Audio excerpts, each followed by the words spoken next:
Hey everyone, welcome to Unique Ways with Thomas Gerard, an audio podcast. Got a really awesome guest on today. He's a designer, founder, coach, and advisor to early stage startups, husband to the most extraordinary Dana Brewer, and father to two amazing kids.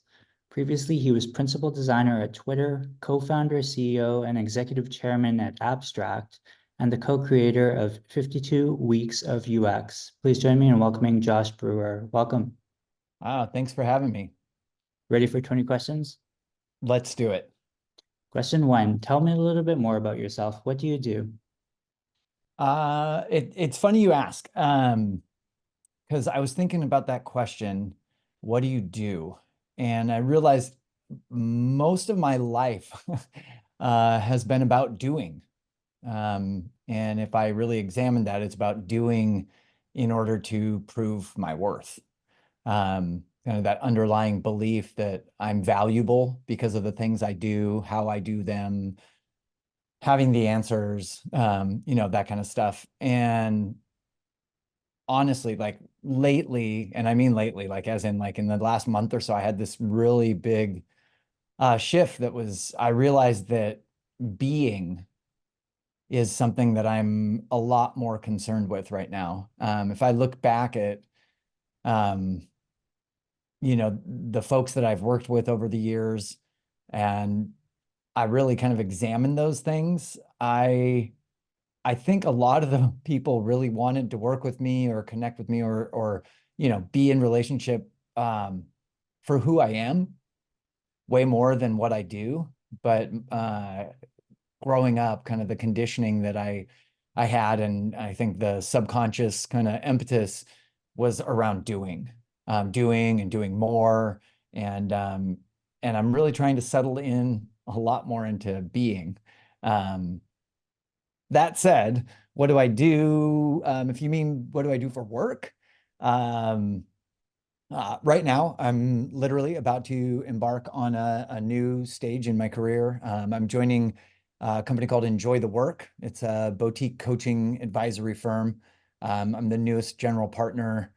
There's 12 of us there, all ex-founders and operators, multiple times over. It's really incredible group of folks. And the kind of core mission is turning great founders into great CEOs. Um, in my journey, I realized that it's hard enough to create something truly novel and bring it into the world. Building products that people want is hard. But there's this whole other side of it, which is like that's already hard enough. But the reality is that you also need to build a sustainable business, and you need to build a company that supports and surrounds that business. And that is a hard and often lonely journey. And I really want to be able to support founders on that journey. Um, I've been advising for a long time, about the last 15 years. Early on, it was a lot more kind of like the intersection of design and startups. But the last decade or so has really been a lot more centered on the founder journey and kind of all the wild stuff that comes along with that. And I hope through this we can see workplaces that are they're not just to use a maybe gross term, but like extraction machines, where people are like numbers in a spreadsheet or something, but really creating environments for people to flourish. And at Abstract and in a number of the things that I've done over the years, I've really tried to bring openness and candor, um, this idea of a growth mindset, like a learning environment. We're constantly failing because we're trying to do new things. And so instead of seeing failure as like this terrible thing to avoid or a thing to be punished, instead turning that into opportunity to learn and to grow. Um, that's what I'm excited about in this next journey. Does that get close to what you were after? Yeah, that's perfect. Just a note for the audience, if you guys are interested in the popular interaction design episodes, definitely check out the recent episode with Bill Buxton. That one shot right to the top. So question two, what's a key piece of knowledge that makes you different? That's a That's a good question, I suppose. I'm not sure exactly how to interpret it. Um,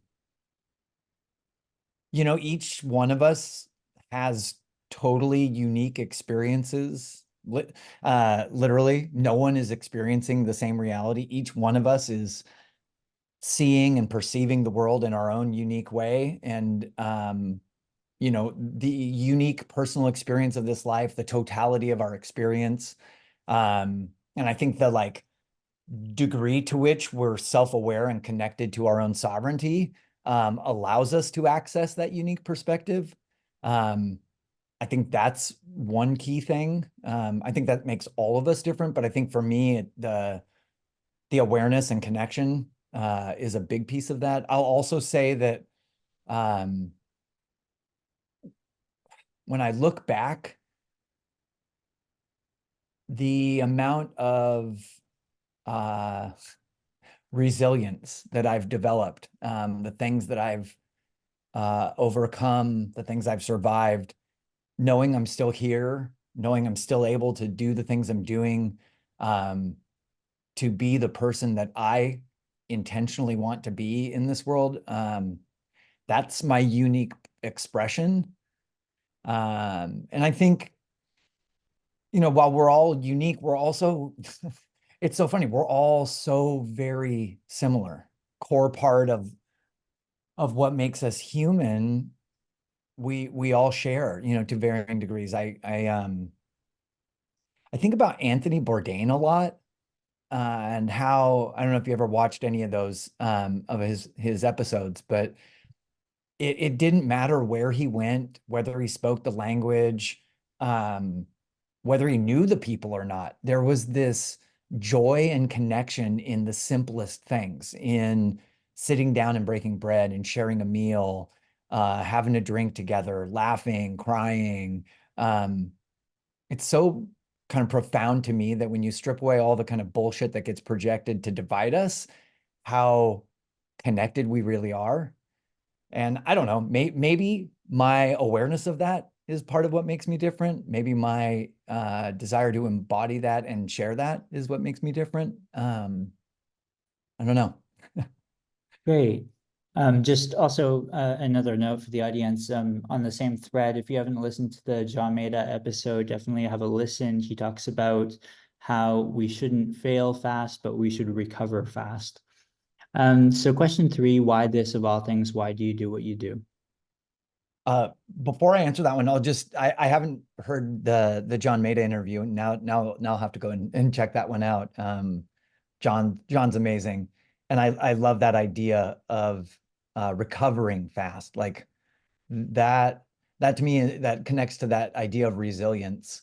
And to me, that feels like such a profound thing to develop, especially in the world that we live in. And the faster we're able to recover from those things, uh, the quicker we're able to engage again, and kind of maybe decrease that gap in being able to apply what we learned from those experiences. Mhm. Anyways, I appreciate you calling that out. Um, so why this? Why do I do what I do? Uh, that's a really good question. I started my like adult career teaching, and I was teaching science and technology at a private elementary school in La Jolla, California. Mhm. And um, you know, getting a computer and in my own personal time, discovering HTML and CSS, and finding a way to express my creativity online, like taking something and making it interactive, building something that communicated an idea or a product or a concept or something, um, was such a huge unlock for me. And I feel like so much has grown out of that, um, almost like as a medium or as an expression. And it kind of intersected with this part of me that always looked for open doors.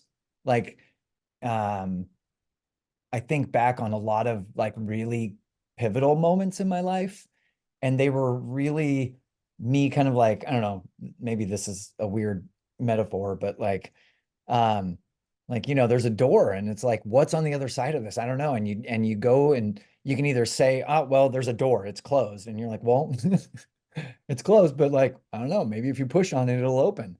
And I feel like stepping into technology, stepping into startups, that whole world for me was like one set of open, not open doors, but just doors and exploration where it Mm. was like, all right, well, let's push on this one. Let's see where this goes. And it was a lot of following my own curiosity. I think taking advantage of some of my my innate creativity, some of my skills and just, things that I cared about and trying to like weave those together led me into design, led me into startups, led me ultimately to San Francisco, um, where I suddenly felt like, oh my, we moved to San Francisco in 2009, and I was at a company called Socialcast at the time, and it was such a like huge like milestone in my career, but also in my life because it was like I arrived in this place that was like there's so many other people, like-minded people, um, curious, passionate, questioning things, pushing on things, really wanting to connect and share. I think that's one of the things about that period of the internet that I really, I don't know, I get a little nostalgic about sometimes. It felt like um, everyone was genuinely like exploring and trying to find new ways to do stuff and then sharing it instantly. And it was just like this proliferation of ideas and techniques and concepts, and we were just pushing. And I appreciate being able to be a part of that. And I think along the way, I think I really shifted at some point into understanding, and honestly, maybe now as I'm thinking back on it, like working at Twitter in the early days and seeing just like the wild growth and watching hundreds of millions of people be connected in real time. I think it really shifted my perspective of what was possible, and what we could do with this technology. Now, I'll caveat that with things didn't play out the way I hoped they would. And I would say that there's as much stuff that I regret the way that it has evolved as there is things that I'm really thankful for and proud of. But if I guess the other thing you asked, why do I do what I do? I think underneath all of that is connection. Mm. Like I really think that at the core, and I've thought about this at different points in my life, connection and belonging. It's like so fundamental to the human experience, and what I think all of us are ultimately looking for is that actual connection. And I think even though some days I feel a little bit jaded on this, I think ultimately there's there's still a role that technology plays in enabling connection and enabling belonging. I know it can be abused. I know it can be used to divide and separate. And at the same time, I still fundamentally believe that there is power in the ability to connect. And so I think that I don't know if there's something deeper than that, but I think that that's probably at the core of it. Perfect. That's awesome. Some people struggle with number four, but the question is, what does your future look like? What does the future look like? I can think about that on a few different axes. I think I mean, like just genuinely on the like most fundamental, my health. In I've had some health issues over the years, and in 2021 I was diagnosed with Lyme disease and a half a dozen other things. Found out I had skin cancer on my head, had a thyroid issue. Like it was really, I don't know, 2021 was not a great year year for me. And I've done a lot of work to heal and kind of get myself back into a healthy state. And so, when I think about the future on that front, I'm grateful for every single day, and I'm conscious and aware of the things I need to do to enable uh, myself to be here for as long as I can. My wife and I like to hike a lot, and we like to be out in nature. And I also enjoy snowboarding, and I had this amazing lift ride with a gentleman who was, I think he was 81 years old. And I had my snowboard strapped to my feet, and he had his skis on, and we just got into the conversation, and he was talking about how his goal is to be able to keep snowboarding until he just literally can't, or not so skiing until he just can't. And I walked away from that day thinking to myself, okay, uh, I love that. That is such a awesome perspective that like gives you great, I think, motivation. Mm. Um, so like doing the little things every day that have this like beautiful cumulative effect of being able to be healthy and functional and capable in my later days. It's a huge piece of it. My family, I have two amazing kids. My daughter's 16 and my son's almost 13. And so um, I'm so excited to see what their lives unfold into and to be part of that. Creating space for that, being able to travel and do things together is important. Um, when I think about work, it's really interesting to be at this stage of life, and um, on some levels, I definitely I don't want to be grinding, late into life. Mm. And at the same time, I also realize that there's a pretty important sense of um, connection, contribution, creation, that all kind of, look at that alliteration. That was pretty good. Didn't even try. But that all come out of that work. And so, kind of part of this next phase for me and working with the folks that enjoy the work is, I mean, I'm hopeful that this is kind of what I'm going to do for the next, I don't know, decade or more. Mm. Um, and find ways to stay connected and um, personally to continue to be close enough to especially the next generation of entrepreneurs and creative folks that are coming up.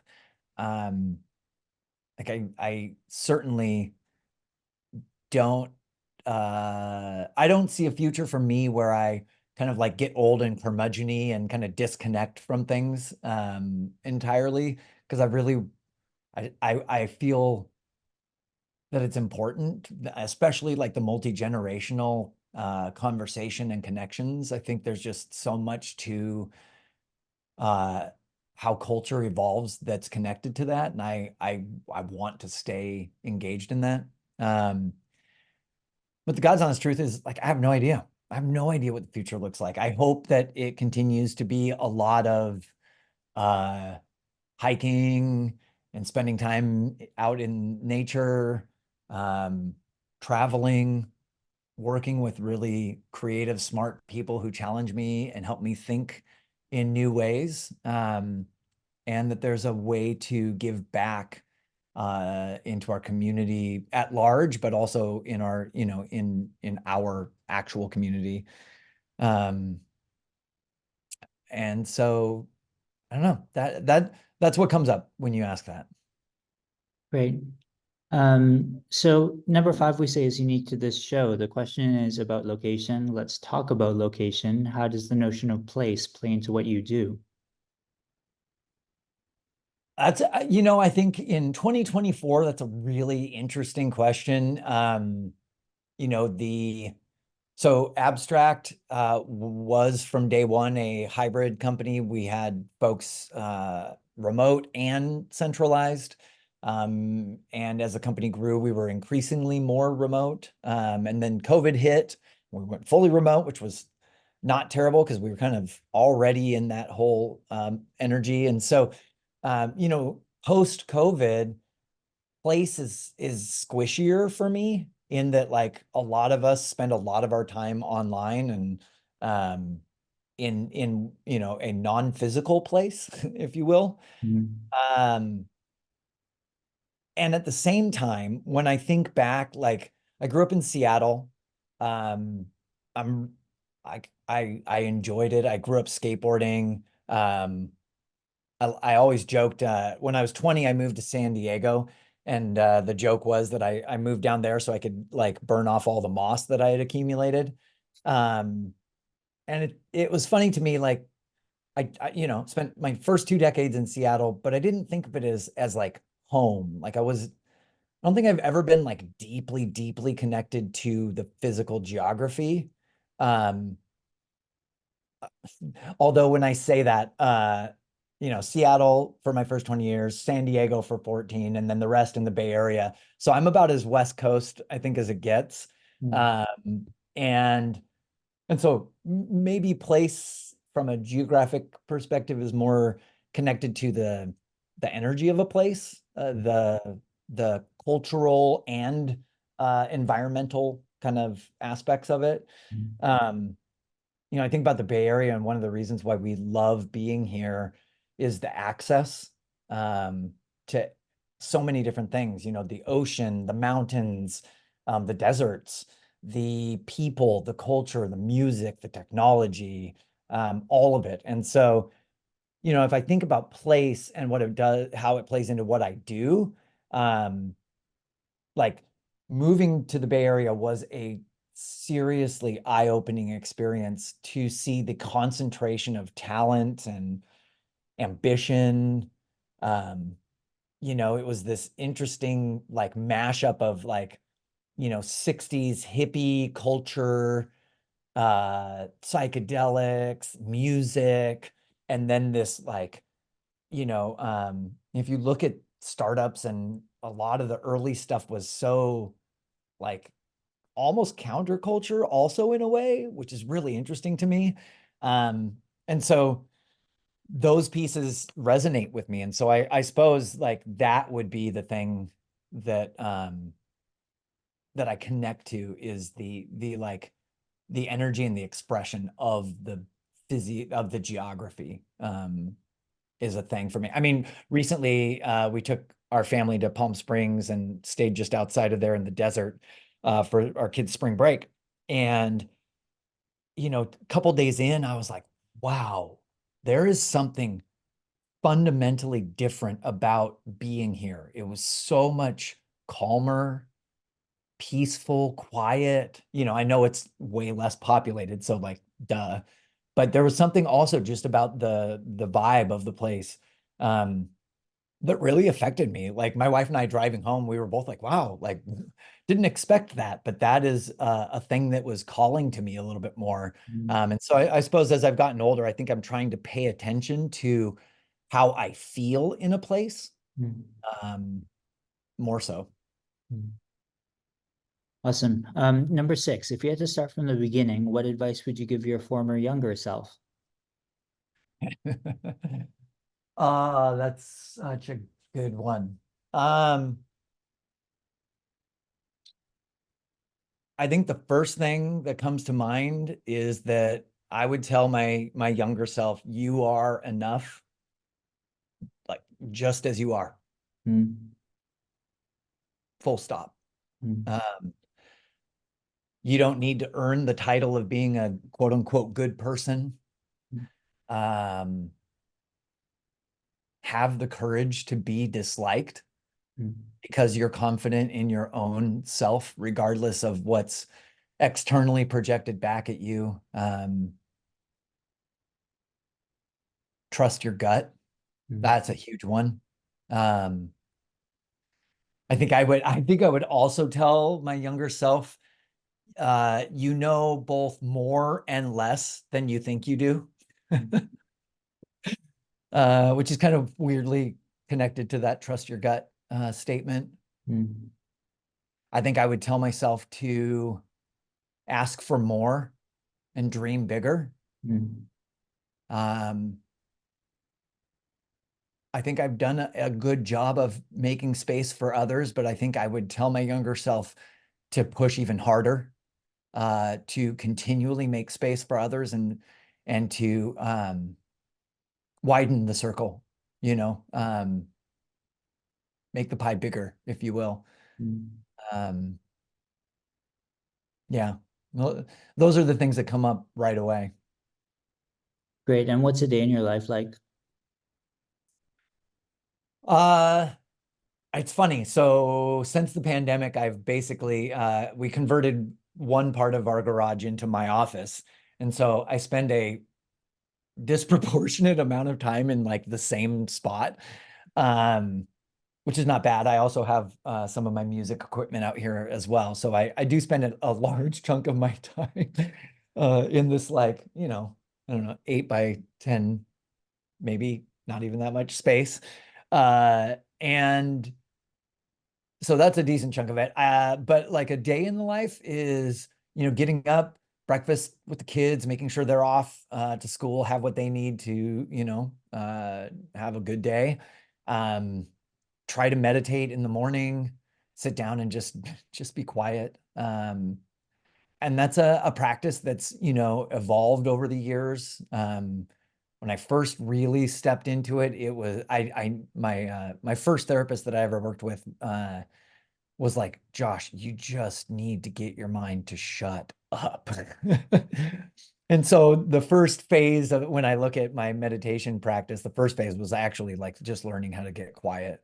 And it's kind of evolved in its expression over the years. And it's funny, like for the last few years, probably, um, really just anchored in breath. And so we got our first dog recently. And so Archie is our little mini golden doodle, and he comes and sits on my lap and meditates with me in the morning, which is like one of the most endearing things. I never would have imagined in a million years uh, how much joy that would bring me. Uh, I try to go for a walk every day. We've got this great big steep hill in our neighborhood. And if I don't walk, I go for a hike. We're really fortunate. We live in an area that has a ton of beautiful hiking trails. And so moving my body, um, and then there's a decent chunk sat in front of the computer doing, work of some sort or another, calls, writing, designing, all kinds of bits and pieces. And yeah, you know, dinner as a family as often as we can. Um, our family's big basketball fans, so during the basketball season, we watched a lot of the Warriors, and unfortunately, they didn't make the playoffs. So that's missing from our daily or weekly routine at this point. But yeah, some some version of that tends to be pretty predictable. Great. Eight is around lifelong learning. It's a popular topic. How do you stay up to date? A lot of it is reading. And I'd say increasingly YouTube for like specific things. Um, I think especially I enjoy making music, and I've been really pushing myself to learn more on the AI side of things. And so lots of stuff available to digest there. But the reading side of things is I feel like I mean I still read physical books. I read fiction on my Kindle at night, but I read physical books for stuff that I'm like trying to like dig into. Um, and like, okay, so like for example, a smattering of books lately is like um Orbiting the Giant Hairball was a phenomenal book. Radical Acceptance by Tara Brach, How to Be an Adult in Relationships, which is deeply about how we show up and interpersonal communication and connection. This book, The Invisible Kingdom, which is all about uh, chronic disease. And it's a beautiful and kind of heartbreaking story of someone's experience dealing with chronic illness in the American healthcare system. Another one that I really enjoyed recently is Notes on Complexity. Like, um, and then, oh, what is her name? She wrote Eat, Pray, Love. Big Magic is another one. Anyways, so like just different things, and I'm trying to mix and match the types of stuff that I'm ingesting. But that's kind of the biggest path for me. Great. And 9 is about tools. Can you talk about your digital and analog tools? Yeah, analog tools is honestly a good old pen and paper, or pencil and paper, I should say, because it's more often than not. Anything that's even sort of design-ish, and that could be all kinds of stuff from a business model to a actual product. I tend to sketch just to get things out of my head. Um, what analog? I think that, I mean, and then just, good old voice talking to people. But on the digital side of things, I don't have a ton of wild stuff. I have definitely incorporated AI into the way that I operate and the way that I work in a more substantial way in the last year than I expected. Well, not than I expected to. I really like consciously chose to push myself to try to adapt how I worked and figure out the places where it did and didn't actually, serve me. Um, and I've been a big Reflect user for the last few years. And then, honestly, it's like Gmail and Notion and some of those, kind of basic things. I mean, it's funny. I'm in Slack and Zoom and Gmail as a like decent chunk of my digital life. And that's about it. I wish I had more interesting, fun stuff, but yeah, it's pretty, it's pretty boring. Great. And halfway number 10, how do you deal with work life or life work balance? That's a good one. I feel like I have a way better perspective on that at this point in my life than I did even 5 years ago, and for sure 10 years ago. I think I think acknowledging that the world we live in makes it challenging to have there be like this hard delineation between work and life. Um, some industries definitely more than others, some jobs more than others. You work at a physical place doing a physical job, and then you stop doing that and you come home. And there's some delineation for folks who are in the digital space, for folks who are founders or working in startups. I think the lines are a lot blurrier. Um, and I think that requires you as an individual to get really, really crisp with yourself about what you need in order to be able to continue to operate at the level you need to operate. Burnout in startups is so real, and it's one of the most kind of ugly parts of it. You're trying to do these impossible things. You're trying to achieve things at scale that just like are are almost ridiculous when you really think about it. And so you pour yourself into these things. And even when you're not working as a founder, it was almost impossible to turn my brain off, to like really disconnect. And so um, I've had to like really develop skills and tools and just like be honest with myself first, Like I think that was where it started. It was like, oh, I'm having a really hard time like disconnecting. Okay, how can I build into the flow of my life moments of like really turning everything off? And it's possible. It's absolutely possible, but you have to be very intentional about it. And then I think companies that encourage clear communication, I've talked and worked with companies where, folks are really crisp in their working style, in their working hours. I think we slipped into this world where, there was some unconscious expectation that you were always available, and like being really clear that that's just not true, and that that's not even like appropriate is something that I both encourage companies that I work with, and I really respect the ones who are intentional about how they operate in that way. Hmm. Great. And number 11, if you weren't doing what you do now, what might you be doing? That's a really good one.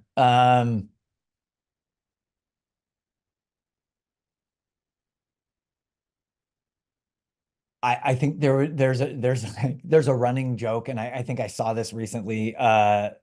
Designers becoming woodworkers as this like almost like counteracting uh all of the digital stuff, but still needing to be a maker. I don't think that would be the case for me, but that feels like a funny answer to that. Um, like I love making music, but I also don't want making music be the thing that's what I need to get paid for. I like fucking huge respect to all the people out there who do, because I think it's just about one of the hardest things you could choose to do to make a living. Mm. Um, but that's the thing I love doing. And so there's some aspect of that. And then maybe if I wasn't doing any of this, maybe I would end up further into the world of like therapy, or, you know, deeper and deeper into coaching modalities and things like that. I mean, I have a foot in that already, but Mm. like, I don't know. I think there's a really interesting space opening up around psychedelic assisted therapy that I think has real promise. And I'm hopeful that our country doesn't block the potential for real opportunity to study the value that that could provide. Mm. So those are a couple areas that I think are interesting, and I care about enough that like perhaps could be other paths, but I don't know. So that's an interesting question. Great. And what would you not like to do with your career? Ooh, uh, I mentioned it a little bit earlier. I really don't want to be in a job that I'm grinding away and kind of unhappy, but I just, I got to do this because um that's something I'm working really hard and have worked really hard not to get myself into. So I think that's probably the most obvious answer to that question. Um, Great. yeah. And how about a favorite word, quote, or sentence? I'm gonna be really honest with you. My favorite word is fuck. Mm. It is probably my favorite and most expressive word. Some people might not like that.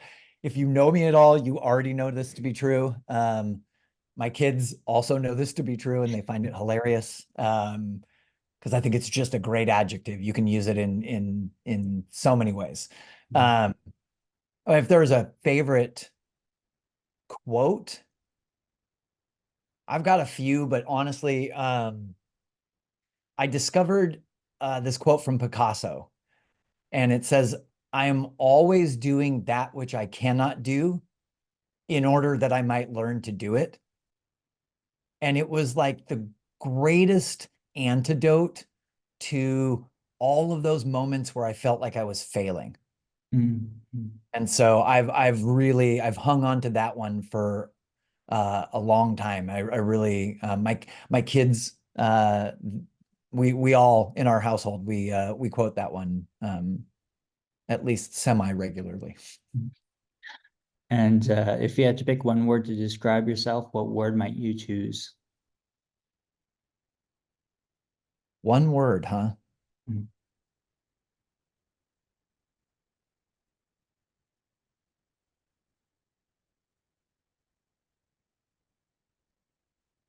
Open? What keeps you up at night? Uh, I'm gonna be super honest. I'm pretty thankful that I'm getting pretty decent sleep these days. Uh, this age, Josh is very thankful for good nights of sleep, and so I make that a priority. But if we take that to what you actually mean, um, honestly, I would say the state of the world, Mm. um, the wars that are happening, the genocide, my kids' future, like the massive chasm between the very, very elite and the rest of us trying to live a life where we aren't constantly in fear of everything falling apart. Um, the disconnection and hatred, those things, and so much of that feels outside of my control. Mm. Uh, and so that's hard to hold, especially when I think about my kids and the future for their kids. Mm. And then it's really weird. The other thing that fits in that category is AI. And it's really weird because I'm like genuinely excited about it for a lot of reasons. And I just have this like back of the mind. It's not loud, but it's like subtle and kind of gnawing feeling that like a handful of huge corporations are shaping and controlling this thing that is maybe the most significant shift in humanity that I can think of. Um, honestly, I think it's bigger than the internet in Mm. the way that it's reshaping and has the potential to utterly reshape what we think of as life. Mm. Um, and having that in a couple of corporations' hands really it makes me uncomfortable. And Mm. it really it rekindles the open source uh embers and that part of me that really uh wishes for and also doesn't know how to make that more open, decentralized, communal access kind of thing happen. But I think that's going to be an incredibly important conversation, and it is something that is increasingly more um, on my mind. Mm. Great. And final stretch here. What's the dream you're chasing? Hmm.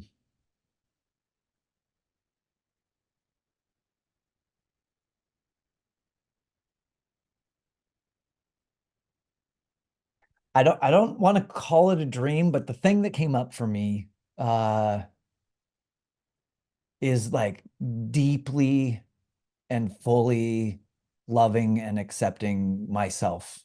Mm. What Like inspires you? what inspires me? Mm. Nature, honestly, like I love hiking in the woods. Um, I love being at the ocean. There's something just so profound and beautiful in the way that nature expresses itself and it it just is. And there's so much beauty in what it is. My wife inspires me, and she's incredibly talented in so many ways. She doesn't even know it sometimes. My kids and their curiosity inspires me. Um, music, art. I have found in the last bunch of years, I've always made art of some form. But in the last bunch of years, I have had so many profound moments sitting in a museum or in an art gallery and just um, absorbing, just being present and witnessing someone else's creation and allowing that to just wash over me has been it really, I think that's a big piece of it. And dancing, honestly, just moving. It is such a replenishing activity. Great. And 19, any advice you'd like to share? Ooh, man, that's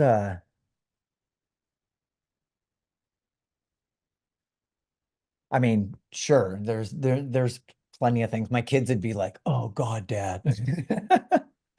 Um, there's always advice to share. But man, what's the thing deep down that you really want to do, but you keep avoiding? Hmm. Hmm. Like spending time with that question, um, I think is incredibly valuable Hmm. because in there, I think are so many pieces to the puzzle, right? There's um, the thing that you really want to do and exploring what's behind that. And then there's exploring but why do you keep avoiding it? Where's the self-sabotage coming from? Where's the excuses? What, like, and giving yourself the space and the grace to pull on those and to dig into them and to just look at them without judgment, um, allows you to hopefully find that thing and then unblock yourself. And that's profound. Um, I wish, I wish maybe that also fits with the like, I would have told my younger self that. Oh man, there's a few things in my life that like, you just manufacture these excuses or circumstances seem to validate why you shouldn't. Um, yeah, shouldn't. That's another piece of advice. Watch out for the word should. Um, I have I have found in my life whenever I'm saying should, I pause. Should for me, and I think for a lot of us, represents someone else's expectation. Hmm. And that expectation may actually be, in alignment with your own values and the things that you want to do and express. But there's also a really high probability that that is somebody else's. That's somebody else's, or that's culturally some expectation, or it's external to you. And so watch out for the word should. Um, Connection. I think connection's at the root of what it means to be human, both connection with yourself and with others, finding peace in the midst of the chaos that we live in, both internally and externally. Um, Give yourself some how would I say this? The practice of loving kindness is often a thing we think of directed towards others. And I have found that extending loving kindness to myself is both very hard sometimes, and one of the most liberating and yeah, liberating is the word I'm gonna use. Liberating things that I have done. Um, and I don't mean excusing things, but I mean creating enough space to look at your patterns, your programming, your subconscious motivations, the things that you might not be aware are operating you, and learning how to engage with those, learning how to shift them, and in some cases rewrite them. Um, Being kind to yourself, choosing to grow is to me one of the most noble things that I think you can do with your life. Mm. And then I guess maybe the last thing is and this is something I was privileged last year to be invited to Berlin to give a talk at a conference called Beyond Tellerrand. Um, Shout out to Mark Teal, who produces that event. He's a lovely human. And he gave me the opportunity to share. Actually, he asked me if I would share um, my journey over the last decade. I had spoken at his conference in 2013 when I was at Twitter, and had been on just an amazing journey since then. And in that talk, one of the things that I shared was this experience I had. I guess it was about 2 years ago now, and I was out on a hike by myself. Um, and really, I was out there I had set an intention. I was really looking at some things personally, doing some deep work. And this thought popped into my head. And it hit me so hard that I had to scribble it down really quickly. Um, and it was this, that there is nothing to fear because everything is new information that allows you to update your reality. Mm.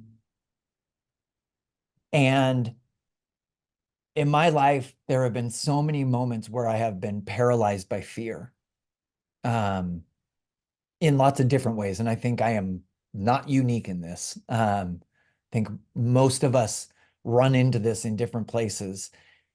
And it was like this unlock for me that shifted it out of being this like emotional state of reactivity to this like objective like data. And if I could shift the way I related to fear, or even like undo those moments where fear rose up and it was, you know, gripping you, and to pause and take a breath and say like, oh, wait. There's some information in here. There's what is this fear trying to tell me? Mm. What can I learn from this? And in that moment of learning what's happening and not just being trapped in the reaction, um, you can update your reality. You can update the way that you respond. And that one for me is something I am practicing. I would not say that like fear disappeared at all, but it's a thing that I am practicing and trying to embody all the time because it was such a profound shift. And for anybody out there listening, man, I hope if that gives you just a tiny bit of space in those moments, um, I hope you remember my voice, and I hope it gives a little bit of peace. Great. And finally, number 20, how can our listeners keep tabs on you and what's our call to action? Ooh, good one. So I'm still on Twitter. I refuse to call it X. Although I'm way less active. I'm on Instagram. Actually, most of the socials, I'm J Brewer. So just Brewer. And that's probably one of the better ways. Jbrewer.me is my website, but that doesn't get up. That is so out of date, it's ridiculous. So yeah, I'd say Twitter and Instagram tend to be the better ones. Um, and then what's the call to action? Oh,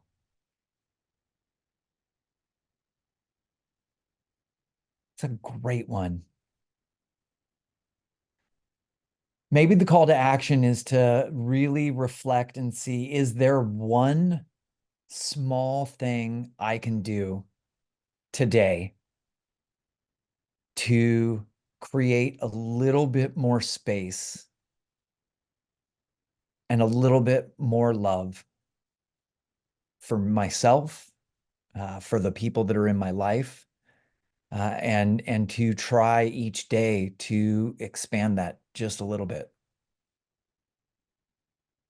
Great. That's wonderful. That's a great way to end. Thank you so much for being on today. The way that you kind of express the things in your everyday life, with this kind of profoundness to it is really impacting me, and I'm so glad you're here today. Oh, I really appreciate you saying that, and I'm grateful that that you reached out and that we were able to make this happen. Thank you so much for having me and for these awesome questions. Thanks.